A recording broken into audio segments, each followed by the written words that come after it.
함께 하겠습니다. 지금 화면 공유됐죠? 네. 예. 오늘 본문의 1절 말씀만 제가 다시 상고하고 우리 선교사의 그 특강을 이렇게 해주도록 하겠습니다. 내가 그리스도 안에서 참말을 합니다. 거짓이 아닙니다. 바울 선교사님이 나에게는 지금 큰 근심이 있어요. 그리고 나에게 마음에 그치지 않는 고통이 있습니다. 이 말씀을 하셨는데 누구를 생각하고 했냐면 바울 선교사님의 그 자기의 백성입니다. 우리 민족, 이 이스라엘 사람들을 생각하면은 이 구원을 생각을 하면은 정말 마음의 고통이 그치지 않았다고 합니다. 여러분, 복음에는 국경이 없어요. 복음에는 국경이 없지만은 그리스도인들에게는 나라가, 자기 나라가 있습니다. 우리는 한국 선교사회들입니다. 그래서 우리가 우리 민족 대한민국을 위해서 눈물로 기도하고 한국 교회를 위해서 눈물로 기도하는 것은 나의 조국이 있고 나의 모교회가 있고 우리를 위해서 기도해주고 후원하는 그런 한국 교회가 있다고 하는 말이죠. 여러분, 여기는 효창공원에 가면은 이 효창운동장 건너편에 가면은 이 묘가 있어요. 세 분의 의사, 이봉창, 윤봉길. 우리가 이름만 들어도 이분들이 어떤 일을 했는지 잘 알죠. 그리고 제가 이 화면에 동그랗게 표시한 이 표시입니다. 여기는 가묘입니다. 시신을 찾으면은 꼭 이곳에 묻겠다고 지금 준비하고 있었는데 시신을 찾을 수 있는 희망이 없어졌어요. 중국 리순 감옥에 갇혔다가 사형당해서 시신도 제대로 수습도 못했는데 이분이 안중근 의사입니다. 여러분, 이 안중근 의사의 그래서 가묘를 아예 저렇게 지금은 세워놨습니다. 근데 여러분, 이 안중근 의사가 리순 감옥에서 어떤 말을 한 것이 기록되어 있냐면은 한국인이라면 헐버트 선교사를 하루도 잊어서는 안 된다. 헐버트 선교사님을 언급하고 있어요. 여러분, 한국인이라면 하루도 잊어서는 안 되는 선교사, 이 헐버트 선교사님을 제가 오늘 특강으로 전하게 되는데요. 이 선교사님이 우리나라가 고려라는 국호를 쓰고 조선이라는 국호를 쓰고 그리고 선교사님이 조선 말에 이제 1884년부터 본격적으로 들어오기 시작하는데 선교사님이 들어온 지 10년 조금 넘었을 때 1897년에 우리나라의 국호가 바뀝니다. 대한제국으로 바뀌게 되죠. 여러분, 이 대한제국은 풍전등화격으로 곧 1905년도에 10년도 못 가서 외교권을 일본에게 뺏기고 맙니다. 여러분, 이 외교권이 뺏겼을 때 헐버트 선교사님이 The Passing of Korea라고 이걸 책을 저술을 했어요. 그러니까 이분은요, 우리 민족을 얼마나 사랑했는지 아예 1904년 5년 때부터 우리 민족을 보고 있었어요. 대한제국 멸망사를 기록했습니다. 1910년에 우리는 완전히 나라를 뺏기고 맙니다. 통치권까지 다 뺏겼죠. 그리고 일제에게 무단 통치를 한번 받아보니까 못 견디겠는 거예요. 그래서 여러분, 이제 며칠만 지나면 우리 민족의 3.1절로 지키지 않습니까? 그래서 바로 자주 독립운동 3.1운동이 일어나게 되는 것이죠. 이때 강력한 무력 진압으로 인해 가지고 여러분, 이 3.1운동 때 사망자가 7만 5천이 넘고 부상이 1만 5천이 넘고 감옥에 검거된 사람이 5만 3천 명이 넘었습니다. 교회가 47개가 불타버리고 학교가 불타버리고 이때서야 많은 선교사님들이 친일적인 성향을 가졌던 선교사님들도 이때서야 우리 민족으로 마음이 돌이킵니다. 이게 여러분 1919년이라면은 여러분 헐버트 선교사님 보십시오. 1905년에 대한제국이 멸망당할 때 이분은 뭐라고 기록을 했냐면은 지금은 종말을 구하는 모습을 목격하고 있지만 이 책 서론에 이렇게 쓴 거예요. 장차 이 민족이 잠에서 깨어나면 잠이란 죽음 그 자체는 아니라는 것을 증명하게 될 것이다. 대한제국 국민들 힘을 내라는 그 이야기를 쓴 것입니다. 이분이. 이 호머 헐버트 선교사님 정말 생각할수록 은혜가 되고 멋있습니다. 이분은요 미국의 캐나다 국경하고 있는 북쪽이니까 아주 청교도가 아주 그쪽에서 성황했던 그 버몬트주에서 출생을 하게 됩니다. 어린 시절 참 책을 많이 봤어요. 독서광이었다고 합니다. 그리고 세계 지도를 그리는 게 취미였다고 합니다. 언어와 역사와 문학에 아주 탁월함을 보였습니다. 어릴 때부터.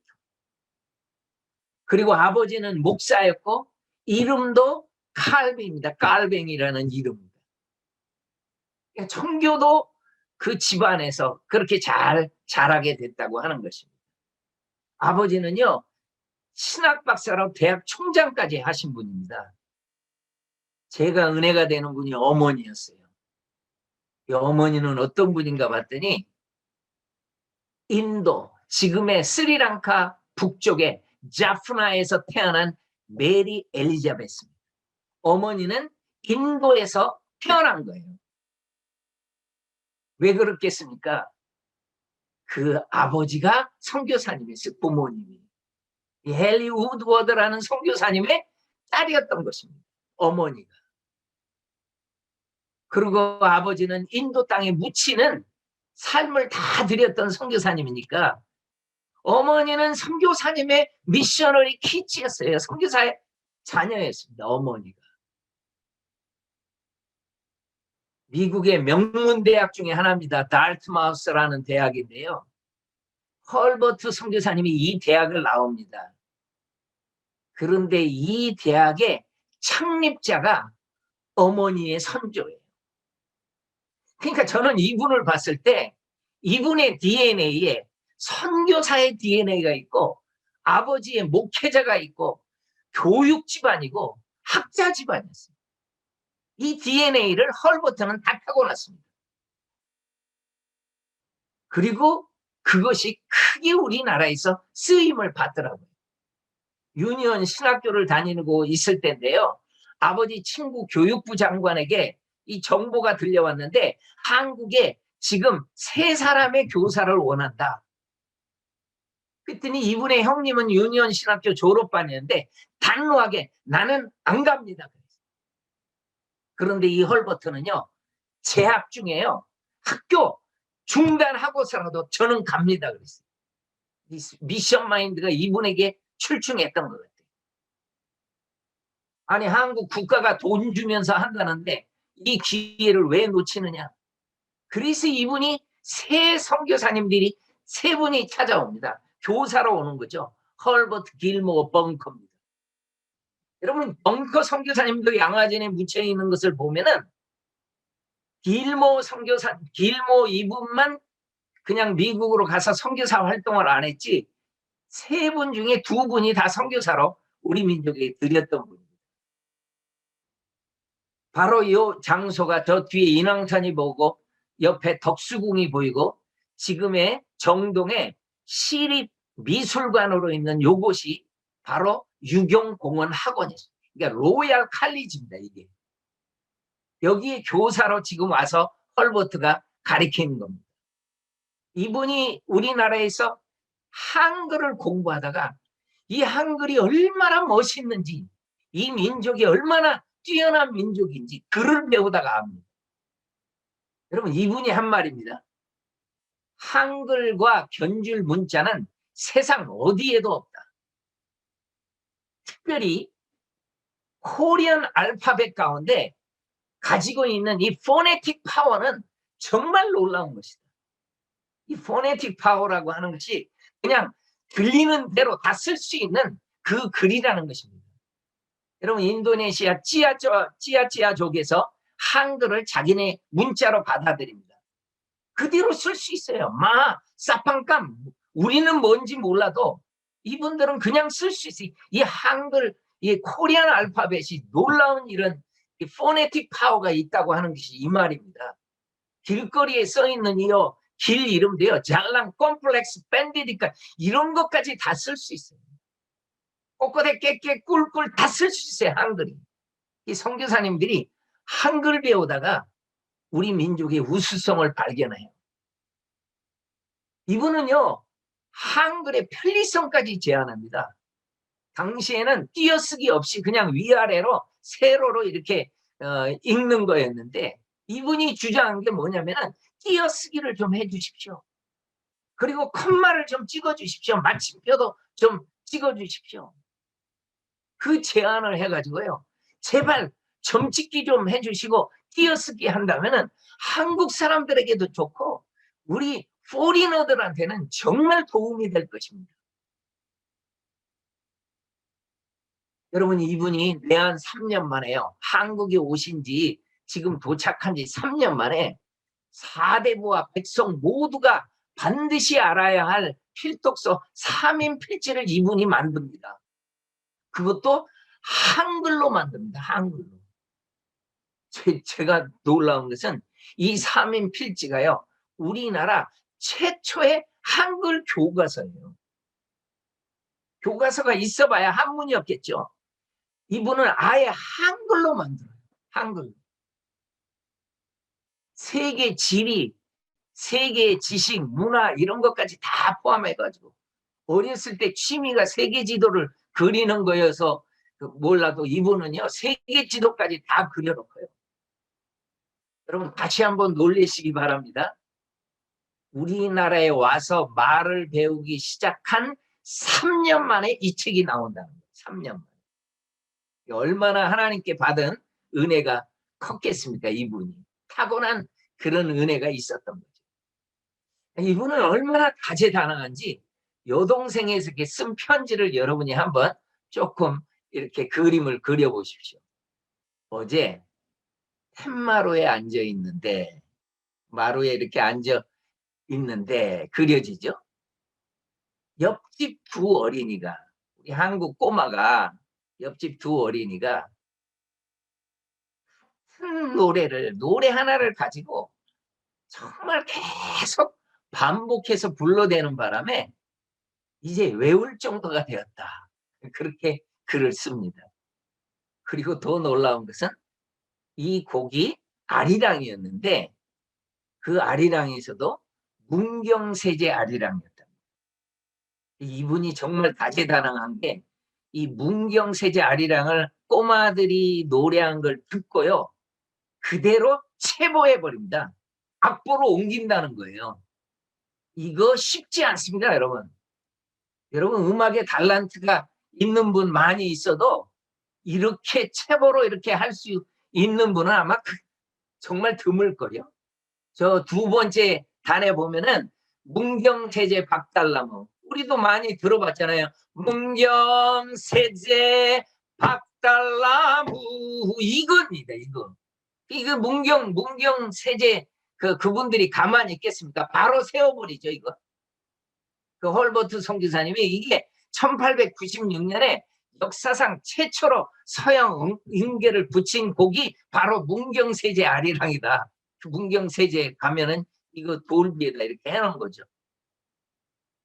그럼 저는 우리 선교사님들한테 이 아리랑에 대한 하나의 제안을 한번 해드리고 싶습니다. 우리가 잘 아는 문경세제 아리랑이 아니라 우리가 잘 아는 아리랑, 아리랑 이 곡이요. 여러분, 이 곡에 대해서 이스턴 에비뉴 교회가 지금 이 영상, SBS 영상을 제가 아주 편집해서 짤막하게 보여드릴게요. 한번 여러분이 참고하고 힌트를 받아보시기를 바랍니다. 동영상 사운드가 나오면은 음성으로 여러분이 나옵니다 해주세요. 나오죠? 네. 예, 미국 미시건주의 잘 한 들어보세요. 교회. 1879년에 설립된 역사가 오래된 장로교회다. 주일 아침 예배를 드리기 위해 많은 신도들이 들어서는데 찬송가 229장, 귀에 익숙한 멜로디가 들려온다.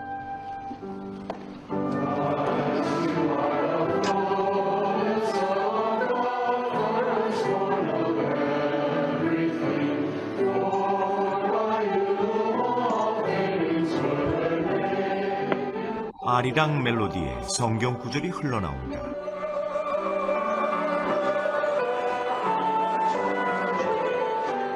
우리 눈에는 낯설고 신기하기만 한데 신도들은 오래전부터 불러온 듯 편안하게 부르고 있다. I think it's fun to sing. I think it's got a great beat and it's something that's different from a lot of the songs that we do sing here. So it kind of keeps us on our toes and it's not the usual stuff. Oh goodness, it's been probably 10 years ago or so, I would think, because it's been in the hymnal for a long time. It may even be longer than that. 찬송집 229장에 수록되어 있는 아리랑. 어떻게 한국의 민요가 머나먼 미국 교회에서 불려지게 된 것일까? 미국 개신교 대학인 칼빈 대학. 음악대학 학과장으로 35년째 재직 중인 버트 폴만 교수. 우연히 들은 멜로디에 반해 1987년 아리랑을 찬송가로 만든 주인공이다. It starts, and then that little triplet makes it very intriguing, very interesting, and it sings beautifully. 낯선 나라의 민요를 교회의 찬송가로 받아들인 이유는 단순했다. 바로 멜로디가 아름다웠기 때문이다. 아리랑은 미국뿐만 아니라 캐나다의 교회에서까지 불려지고 있다. I think now it has become not only well known and appreciated, but as you see, another person in Canada said, I would like to set another text, and another arrangement is now becoming a global tune. 예, 글로벌. 이게 아리랑 찬송가가 세계적이라는 거죠. 여러분, 미국과 카나다에서 특별히 이스턴 애비뉴 찬송가에는 229장에 수록되어 있는 아리랑. 혹시 여러분의 교회 찬송가에 아리랑 곡으로 찬송이 있습니까? 저는 꼭 한번 가사를, 뭐 영어 가사는 나와 있기도 하고, 여러분의 현지인들의 가사로 이 아리랑 곡을 찬송가로 만들어도 정말 은혜가 될 것이라고 생각을 합니다. 여러분, 헐버트 선교사님, 이 로얄 칼리지에서 지금 가르치는 모습입니다. 여기에 학생들은 당시에 관리 자녀들하고 양반 자녀들이었어요. 그리고 고종 황제가 굉장히 관심을 많이 가집니다. 그리고 이분들의 테스트도 고종 황제가 와가지고 직접 보기도 합니다. 그러니까 이 양반들 관리들에게 비리가 나타납니다. 선교사님들한테 우리 아들 점수를 많이 달라는 거예요. 그리고 이것을 선교사님들이 못 견디하죠. 결국은 이 로얄 칼리지는 나중에 없어지죠.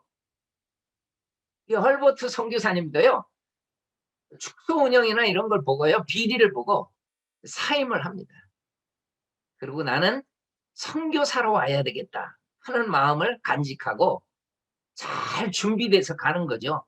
한국말 잘 준비돼서, 얼마나 문화 적응돼서 가고, 얼마나 귀한 선교사입니까 이분이.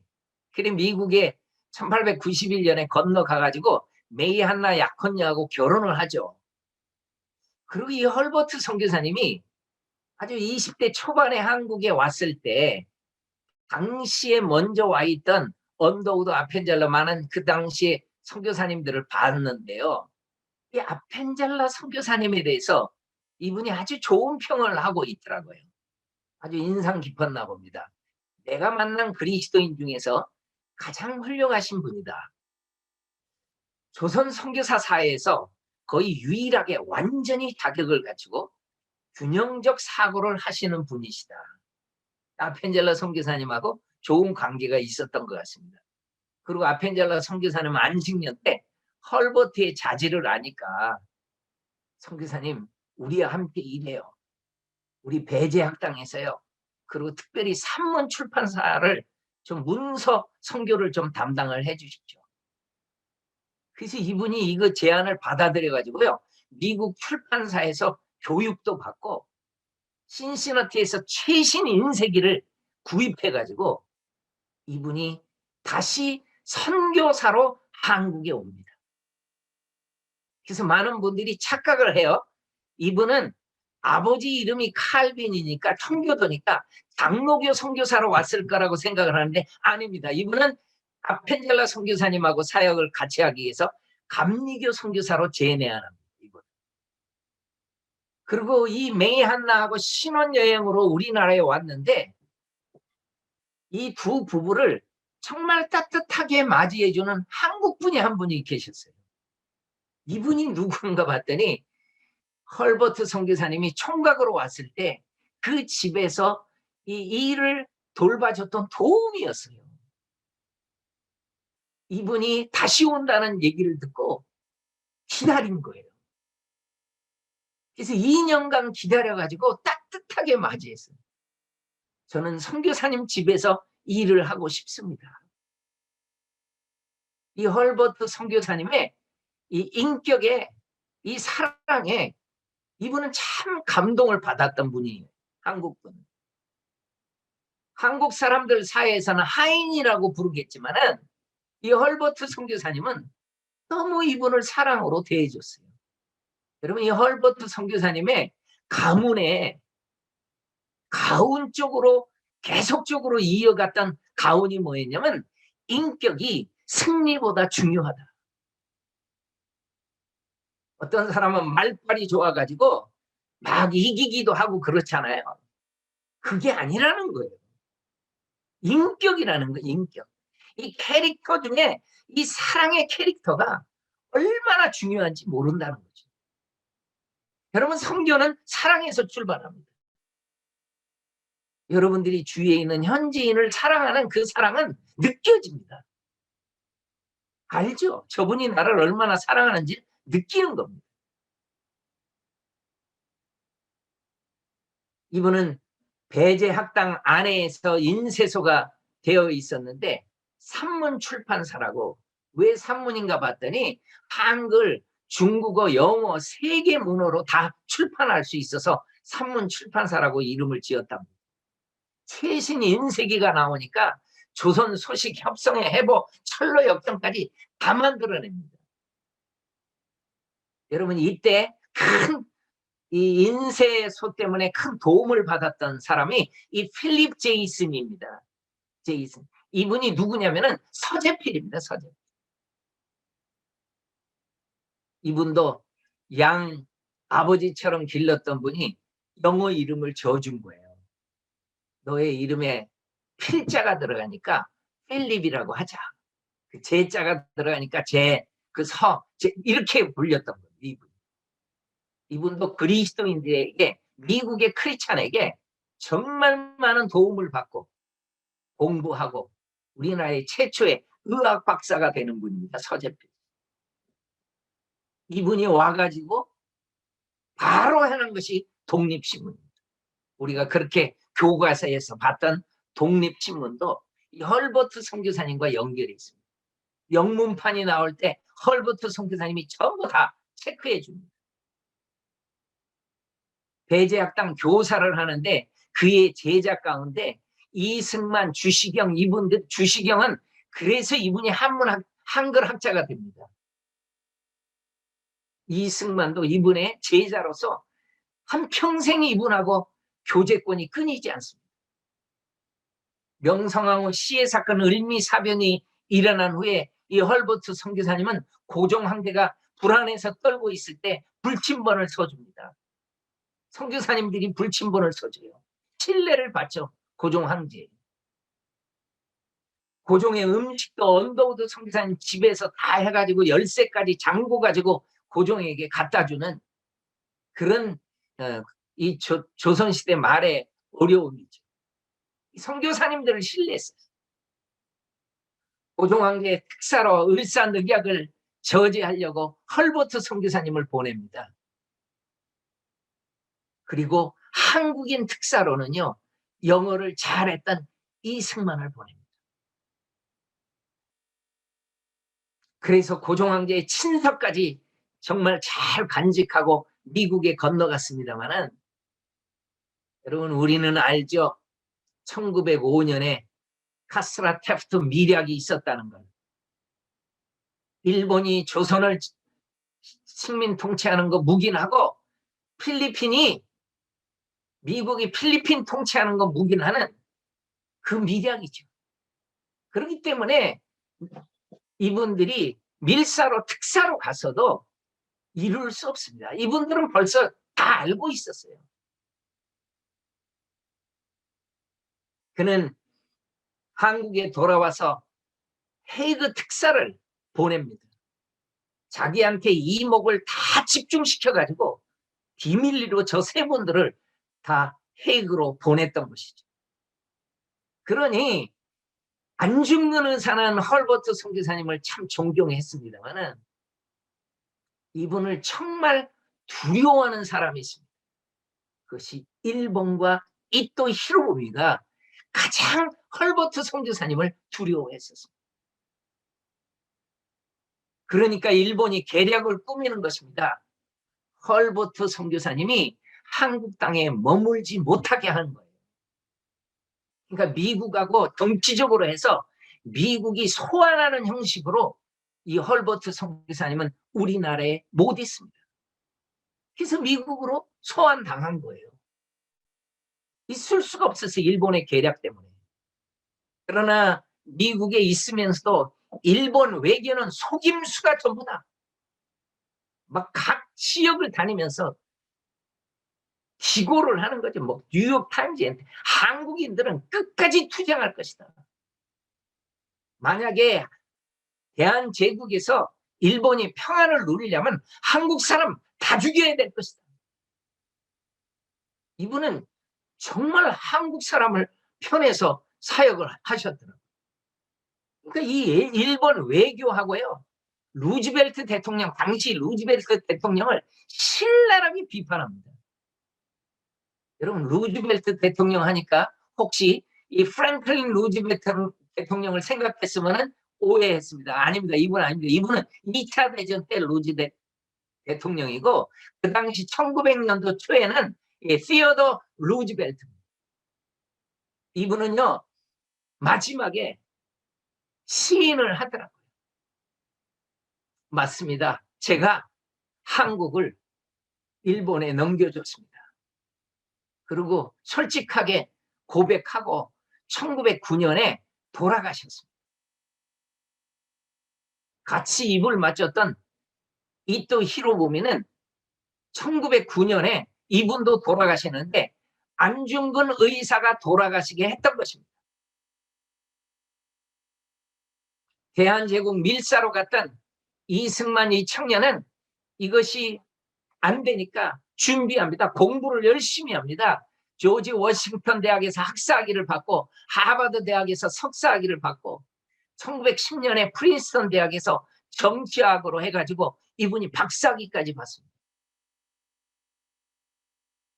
나는 이분의 책 가운데 이 책이 참, 이 책 이야기가 참 감동적이더라고요. 여러분 이승만 이분이 쓴 글입니다. 재팬 인사이드 아웃이라고 해요. 재팬에 숨겨진 그 마음을 들춰내는 거죠. 일본 제국주의, 군국주의 이거 안 된다. 신랄하게 비판하면서 이 책을 내는데 이 책의 내용에 뭐가 나오냐면요. 일본과 미국은 전쟁할 것이다. 이걸 써놨어요. 이걸. 그러니까 이 얘기를 듣던 미국 사람들이 혹평을 합니다. 말도 안 되는 소리를 한다. 감히 일본이 우리하고 전쟁을 해? 웬걸? 이 책이 나온 지 6개월 만에 진주만 공격 터집니다. 태평양 전쟁이 일어나는 것입니다. 그때서야 이분 미국 사람들이 이 책을 보면서요 베스트셀러가 됩니다. 독립 자금으로 잘 쓰게 되죠.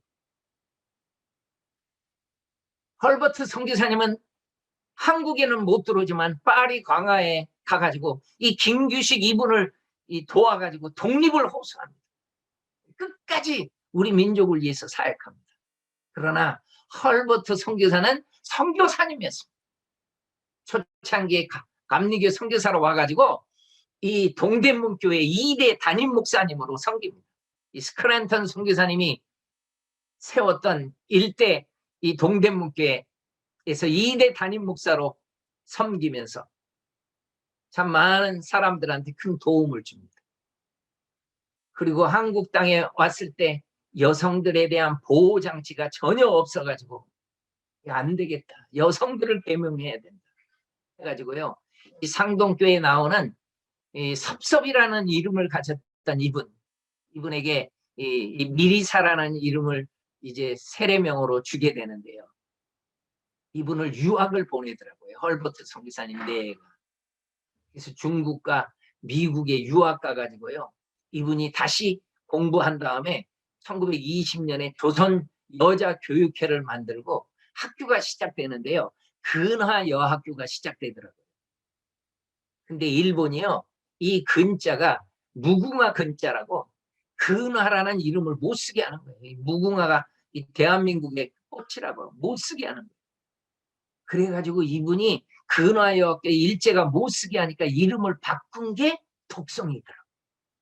이 독성 여중 여고 대학교까지 그렇게 해서 연결을 되는 거예요. 그리고 헐버트 선교사님은 YMCA 코리아를 담당하러 왔던 이 질레트 선교사님을 돕습니다.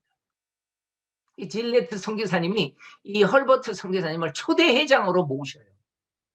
그리고 이 질레트 선교사님은요, 길레테라는 이름을 한국 이름을 가지고 정말 한국말을 또 열심히 공부해가지고 잘 한국 사람하고 소통을 하면서 이분의 글을 보면은 저를 이 땅에 보내셨는데 당신의 뜻을 이루어 달라고.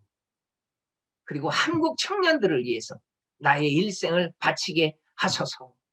그리고 드디어 이분이 이 1908년도에 YMCA 이게 종로 2가에 이렇게 세워졌다는 거예요. 여러분 당시에 이 건물이 얼마나 사람들한테 크게 보였겠습니까? 이게 종로 2가에 세워졌던 YMCA 그 회관입니다. 이 길레테 선교사님은요. 우리나라에 이 스포츠를 보급시키는데 큰 역할을 했죠. 이게 YMCA 야구팀입니다. 야구팀. 야구만 보급한 게 아니라 농구가 보급되고요. 제가 깜짝 놀란 게 스케이트를 보급했다. 이 서울 장안에서 스케이트를 어디서 탔을까 봤더니 이 스케이트를요. 헐버트 선교사님도 경회루에서 탔다는 거예요. 경회루. 여러분 경회루가 지금 청와대에 있고 경복궁이 있고 경복궁 안에 있는 연못입니다. 저 경회루가. 이 경회루가 꽁꽁 얼면은요. 정말 스케이트 타기 좋습니다. 혹시 여러분 이 경회루에서 스케이트 타봤습니까? 저는 정말 많이 탔습니다. 우리 집이 청와대 근처에 있어가지고 정말 이곳에 많이 갔었습니다. 길레트 선교사님은 이 사건은 이 백오인 사건으로 이 많은 그리스도인들을 잡아 가두게 되죠. 그래서 길레트 선교사님은 보고 있지 않습니다. 일본이 날조한 사건이라는 것을 천하만방에 퍼뜨립니다. 길레트 선교사님. 그래서 이분도 쫓겨나요. 일본이 가만히 안 두죠. 그래서 이분은 중국 땅에서 또 사역을 하고 한국을 참 사랑했던 선교사님입니다. 여러분 YMCA 뭐죠? 젊은 그리스도 아닙니까? 그리스도인들 중에서 젊은이 아닙니까? 젊은이. 황성, 우리 서울에 세워졌을 때 황성이다. 한성도 아니고 황성이다. 이제 황제가 있는 성이라는 거죠. 황성 기독교 청년회 아닙니까 이게. 여러분 우리나라에 오셨던 선교사님 중에 연동교회 일대 담임 목사를 했던 게일 목사, 게일 선교사님이 YMCA에서 파송받았던 분입니다. 나중에 세뮤얼 모페 선교사님이 이 캐나다 YMCA가 후원을 하다가 못하니까 장로교로 이끌었죠. 그래서 이분은 장로교 선교사가 되고요.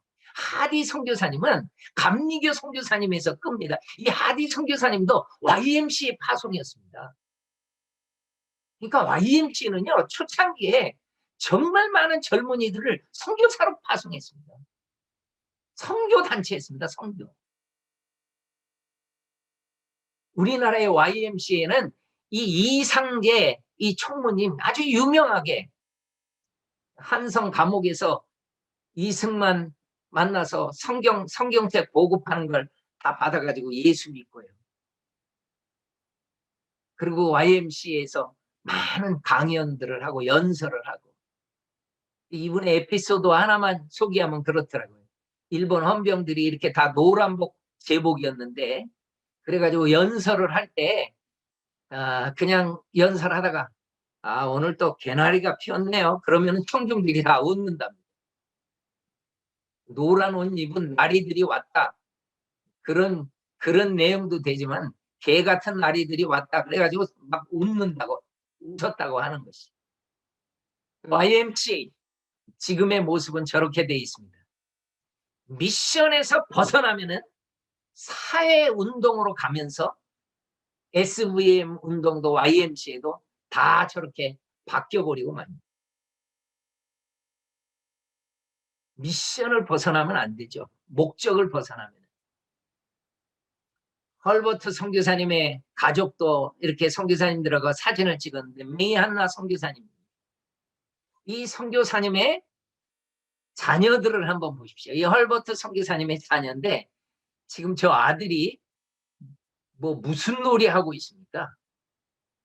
지금 지게를 짊어지고 그 당시에 우리나라 사람들이 얼마나 지게를 많이 지고 다녔는지 어린아이가 지게로 이렇게 놀이를 하고 있는 것을 봐요. 딸들은 이렇게 인형놀이 하는데 이 메이 한나 선교사님이 서울에다가 외국인 학교를 개설합니다. 물론 평양에 있었지만은 너무 멀고 이 어린아이들이 가기가 힘드니까 서울에도 외국인 학교를 개설을 하기도 합니다. 역시 선교사님들에게 항상 나타나는 힘든 것은 이 자녀들의 죽음이죠. 메이 한나 선교사님도 두 딸을 낳고 큰 아들 쉘돈을 양화진에 묻을 수밖에 없었죠. 이 아픔을 간직하고 참 안타까운 것은 둘째 딸 마들렌도 다 큰 상태로 큰 아이였는데 이 딸도 목숨을 잃어요. 그래서 헐버트 가족은 이남 일녀로 이 3남매가 이렇게 헐버트 선교사님의 가족입니다.